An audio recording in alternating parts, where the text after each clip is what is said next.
Hola a todos, ¿cómo andan? Tremendo lío hubo en Brasil este domingo, donde manifestantes terminaron ingresando a la sede del Congreso, el Tribunal Supremo de Justicia y la Casa de Gobierno y generaron altos destrozos. Me gustaría en este video responder a algunas preguntas respecto de qué pasó en Brasil.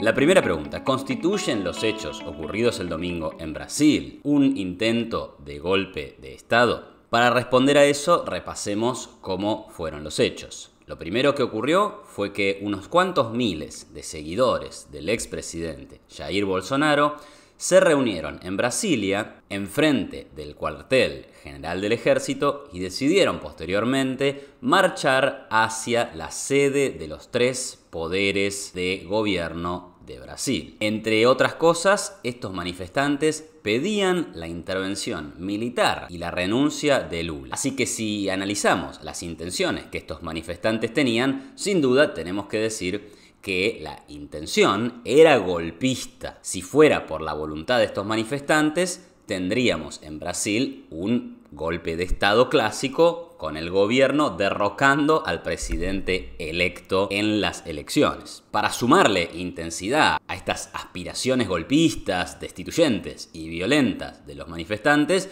tenemos que estos mismos ingresaron al Congreso, al edificio del Tribunal Supremo de Justicia y a la Casa de Gobierno, y generando todo tipo de destrozos a su paso.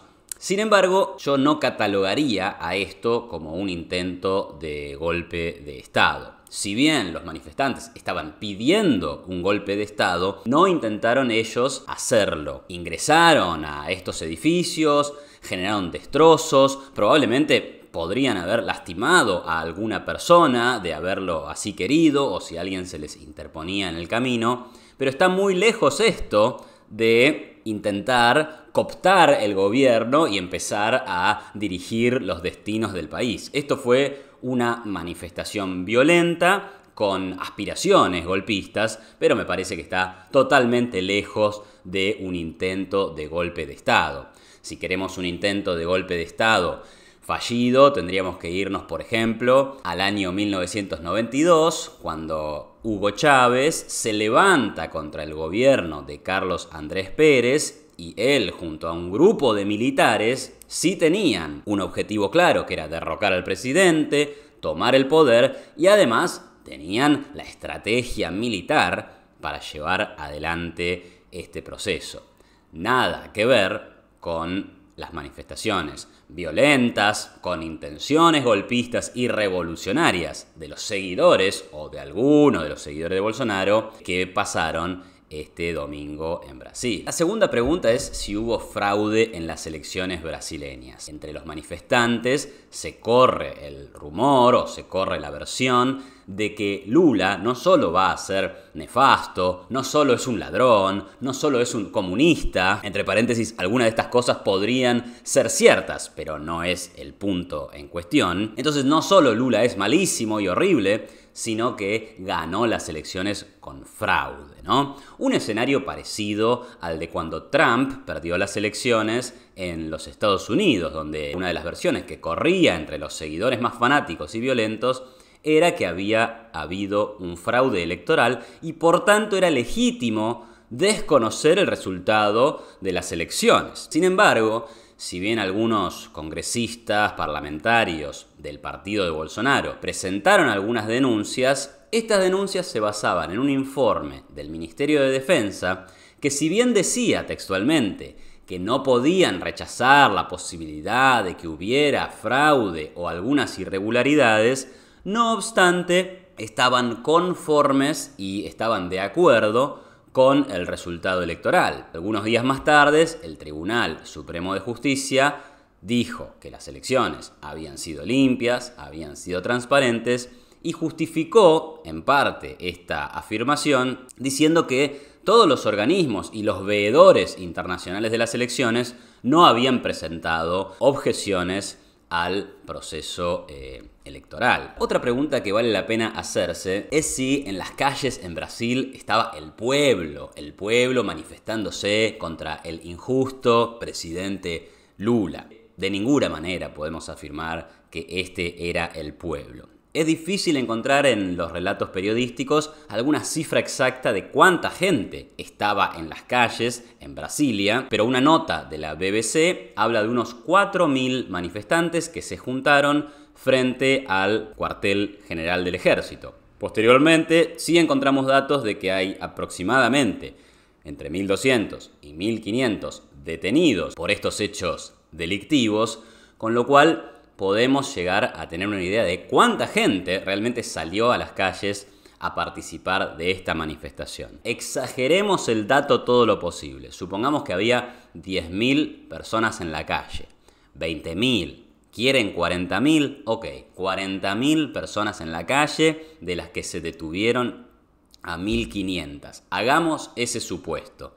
La realidad, este grupo podría llegar a ser incluso muy numeroso, pero sin embargo no es suficiente para afirmar que en las calles estaba el pueblo. Afirmar que en las calles está el pueblo casi siempre va a ser un error. Es como decir que cuando un montón de piqueteros deciden cortar las calles semana tras semana en la ciudad de Buenos Aires, el pueblo está decidiendo cortar las calles en la ciudad de Buenos Aires, cuando sabemos que obviamente esto no es así, porque hay toda otra parte de ese mismo pueblo que padece los trastornos que generan el corte de calles y este tipo de protestas. Así que la idea de que el pueblo está en las calles no resiste la prueba ni de la lógica, ni de la matemática, ni tampoco del análisis político. Y es propio de populistas y de demagogos y de mentirosos sostener que porque hay alguna manifestación en la calle que me conviene a mí decir ese es el pueblo que respalda mis ideas. Absolutamente falso y además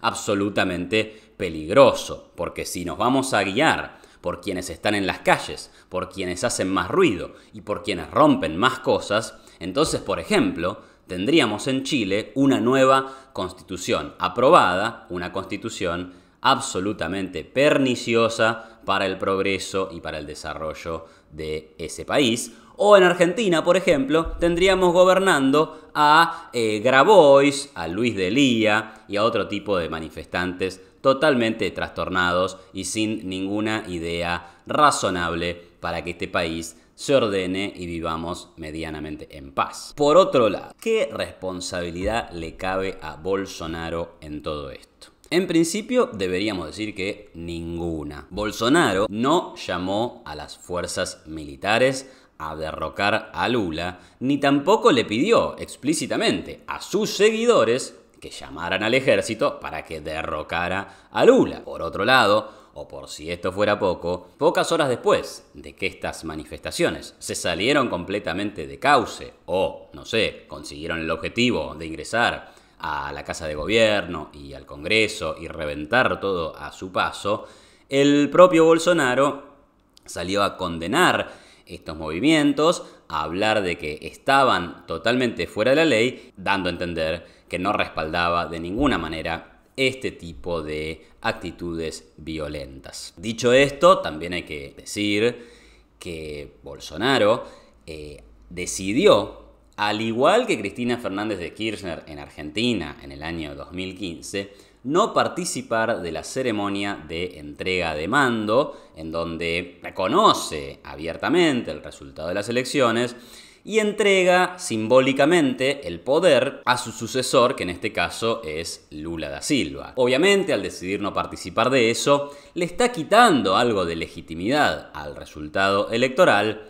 pero de ahí a concluir que lo que deben hacer sus seguidores es ir a asaltar las instituciones democráticas brasileñas, por supuesto que hay años luz de distancia. Y si hablamos de Bolsonaro, también nos podemos preguntar por otros líderes de la nueva derecha global o líderes de centro derecha y analizar qué tipo de expresiones tuvieron respecto de estos acontecimientos. Giorgia Meloni, conocida por ser fuertemente conservadora, anti-izquierdista, dijo que no podemos permanecer indiferentes frente a los hechos en Brasil y que esas imágenes que se veían eran totalmente incompatibles con cualquier forma de disenso democrático. Javier Milei también mostró su rechazo a lo que estaba sucediendo en Brasil, al compartir una carta del Foro de Madrid, un grupo político más bien conservador de derecha, que sostenía que condenaban de la forma más enérgica la violencia en Brasil. Pero también este foro aprovechaba para criticar, correctamente a mi juicio,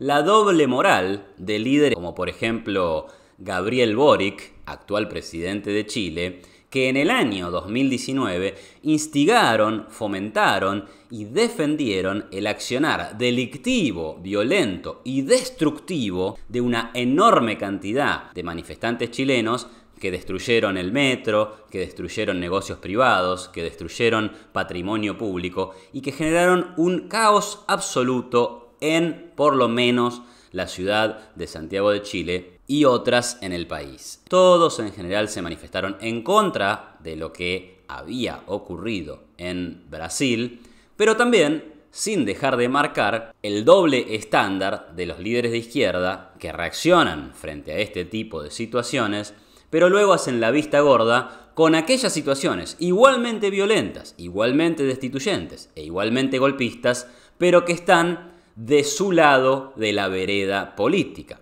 Pasemos entonces qué dijeron Cristina Fernández de Kirchner y Alberto Fernández frente a estos acontecimientos. El presidente, a través de Twitter, dijo que, como presidente de la CELAC y el Mercosur, ponía en alerta a los países miembros para que se unieran en rechazo de esta inaceptable reacción y situación en Brasil. Ahora, yo me preguntaría, ¿por qué no pide esa misma unión y esa misma defensa de la democracia y de la república en casos como el de Venezuela, donde está probado que hay una enorme cantidad de presos políticos y donde está totalmente viciado el proceso electoral y que por tanto Maduro se mantiene en el poder a fuerza de vulnerar las principales instituciones de la democracia republicana que están vigentes en tantos otros países de la región? Cristina Fernández de Kirchner también salió a través de Twitter a rechazar, a repudiar y a igualar el escenario de Brasil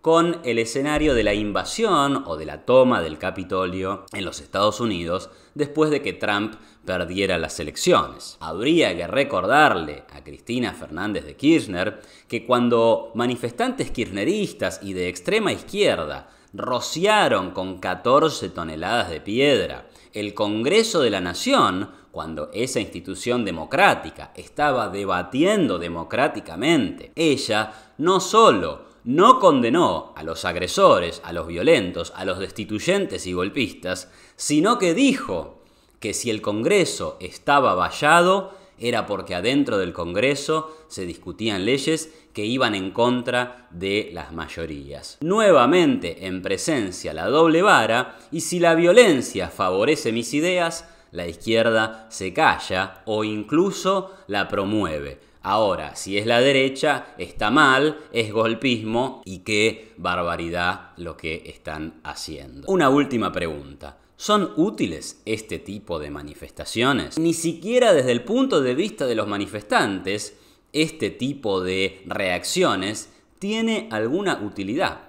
De hecho, lo que van a conseguir los violentos seguidores de Bolsonaro es darle más legitimidad al propio presidente Lula para avanzar en esas políticas económicas y sociales que esta gente rechaza. Porque ahora va a ser un poco más difícil mostrarse como opositor a Lula sin que lo llamen a uno golpista, destituyente, ultraderechista o fascista. Después de los hechos del domingo, todo aquel que critique a Lula va a poder ser asociado a estos hechos violentos. Por supuesto que no necesariamente es así, pero ustedes saben cómo funciona la política. Si estás en contra mío, debes ser parte de los peores de mis enemigos. Bueno, le acaban de dar al lulismo, al socialismo, al intervencionismo de Brasil un argumento más para avanzar en esas mismas políticas que querían rechazar. Por último, comparto algunos tweets interesantes que leí sobre esto. El primero, el de Alejo Shapire, que decía: lo bueno cuando el golpe es de derecha es que lo condenamos todos. Claro, destacando una vez más esa doble vara de la izquierda. Si hay un golpe de la izquierda, como el de Chávez, como el intento de golpe institucional de Pedro Castillo, como lo que pasa en Nicaragua, como lo que pasa en Venezuela, ahí la derecha condena, ahí el liberalismo condena. Pero la izquierda, el populismo, los peronistas de izquierda que existen en toda nuestra región, no dicen nada o dirán, bueno, es más complejo. Ahora, cuando el golpe es, o el intento de golpe, o el asalto a las instituciones democráticas, lo hace gente que se identifica con la derecha, ahí el repudio es casi unánime. Bueno, eso es una doble moral, es un doble estándar y debe ser remarcado. Otro tuit muy bueno y muy divertido fue el de Diego Papic, que decía: no entregaron el mando. Cristina en el 2015, Trump en el 2021, Bolsonaro en el 2022. Atacaron el Congreso.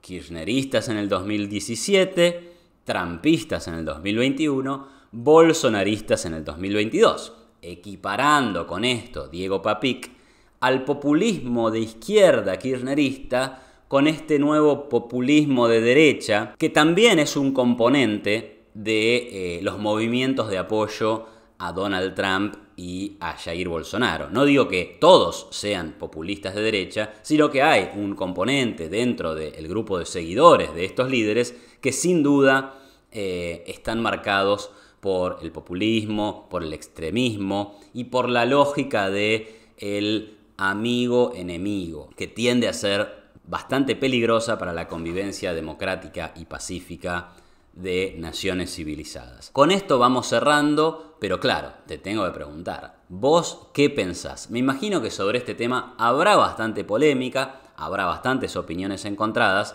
pero siempre está bueno tratar de convencerlas, debatirlas con respeto y armonía. Pueden hacerlo en la sección de comentarios de este video y nosotros nos vemos en la próxima. Muchas gracias.